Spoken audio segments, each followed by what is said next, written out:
leave enough space for airflow. Done pretty good on the one side. Just delicious. Hello, welcome to Waypoint Survival. Today, I'm going to show you how to make some Hobo hot rock cakes. Stay tuned. Sometimes a hobo had to make do without a kettle or a frying pan. And that meant cooking over things that he could find. Whether it might be green sticks, or just roasting something over a fire, or the method that I'm going to show you today. So here's the hobo's secret method of cooking without using a pot, or a kettle, or a frying pan. The first thing that you're going to need is a flat rock that's relatively smooth. About 1 to 3 inches thick, something like that. Now, slate or shale works best, or you can use just any kind of rock. We have a lot of these flat type stones around the property here, so I just went down to one of the creeks and selected this. And then you want to wash it off and rinse it off. Of course, the heat from the fire is going to burn off any of the bacteria or anything like that. And also you want to make sure that this doesn't come from in the water, because a rock that sits in water for a long time will soak up a lot of water inside of it, and then when it heats, it will crack or spall, kind of explode, and it can throw shards of rock into your eyes. So this is kind of what you're looking for, about the size of your hat, you know, something rough. You're not going to find one perfect, but this one is pretty good. Next, you need to get a good fire going and let it burn down to a nice bed of coals, and then put some rocks on either side to kind of level it out. Then we put our clean rock on top, just like this. Again, making sure that it's as level as we can make it. And then we're going to let that heat up. Now remember, when you do this, to leave enough space for airflow underneath your main cooking rock. While our stone is heating up, we're going to go ahead and prepare the rest of our hobo hot cake.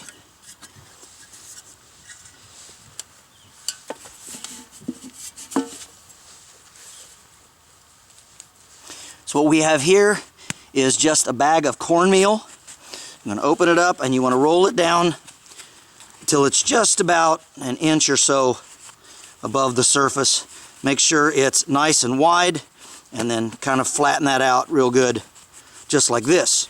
Once we have that opened up well, kind of flattened out, we want to make a little bit of a divot in the center. And then we want to take a pinch of salt. So again, a pinch. Not a lot, but just an estimate. As you can see, about that much. Again, would make a good pinch down in there. You can add a little bit more if we wish.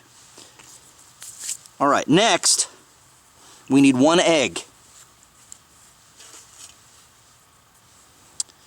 We take this egg, we crack it, and we put it right in the center where that is, just like this. Now, using either a spoon or a wooden paddle, we're going to take and we're going to carefully stir this in. Kind of mix it up like this. That's why you want to make sure you do this divot right. And you should get all of that that's wet, everything that the egg touched. And I think a spoon works a little bit better, but we will need the wooden spatula here in a little bit. We're going to go ahead and we're going to stir that up. After mixing that, we need to go ahead and put some bacon on our rock. So just some strips of bacon. You can use 1 or 2, whatever you wish.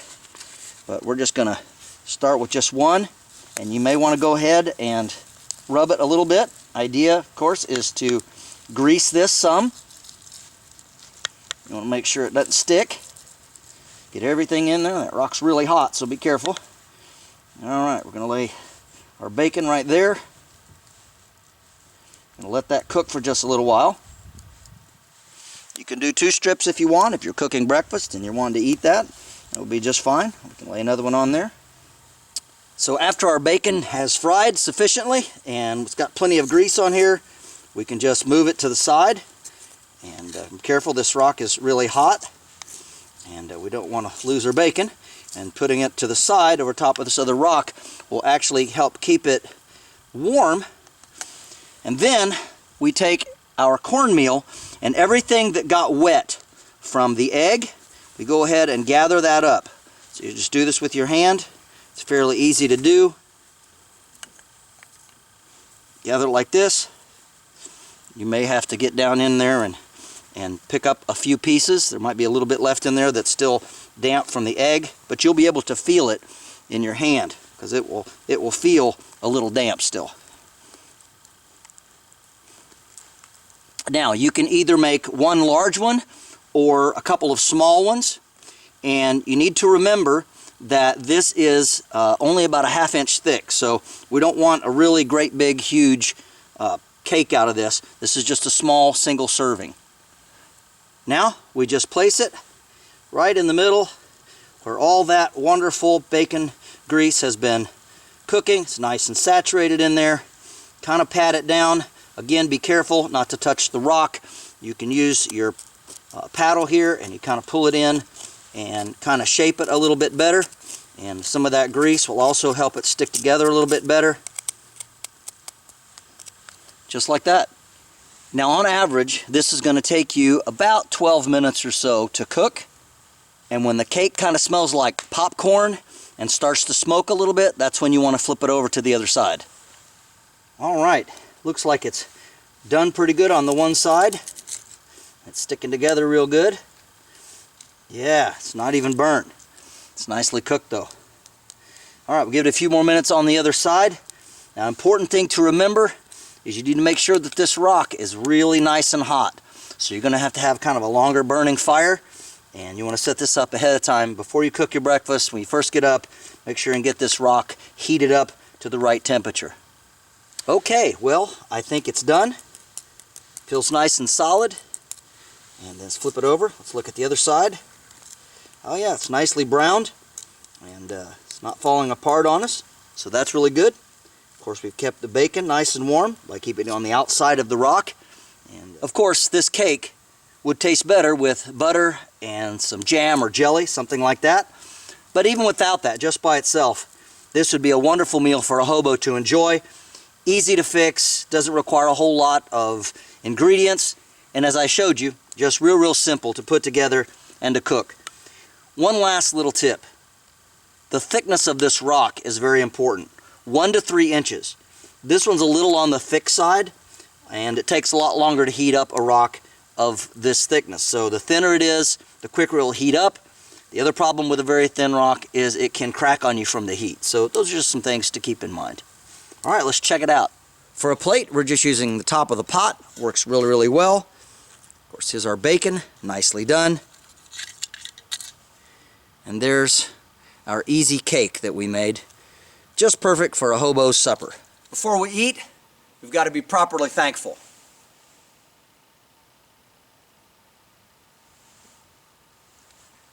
We're going to go for the bacon first. Just delicious. As you all know, there's just something special about the flavor of food that's cooked in the outdoors.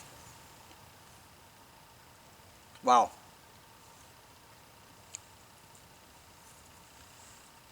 And now we're going to take a bite of our Hobo hot rock cake.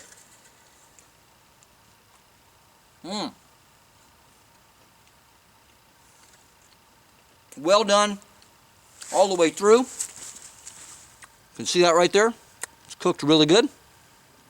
Just perfect. Well, as you probably noticed, it's gotten dark on us. And I'm going to finish this and eat the rest of the bacon.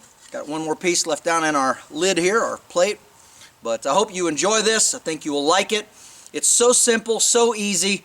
It's filling, it's nutritious, and something that, again, you would have found a hobo doing way back in the day. As a matter of fact, this simple recipe goes back to one that I found from 1923. It's probably even older than that, but it's definitely worth doing. Well, that was delicious. But it's time to hit the hay for tonight.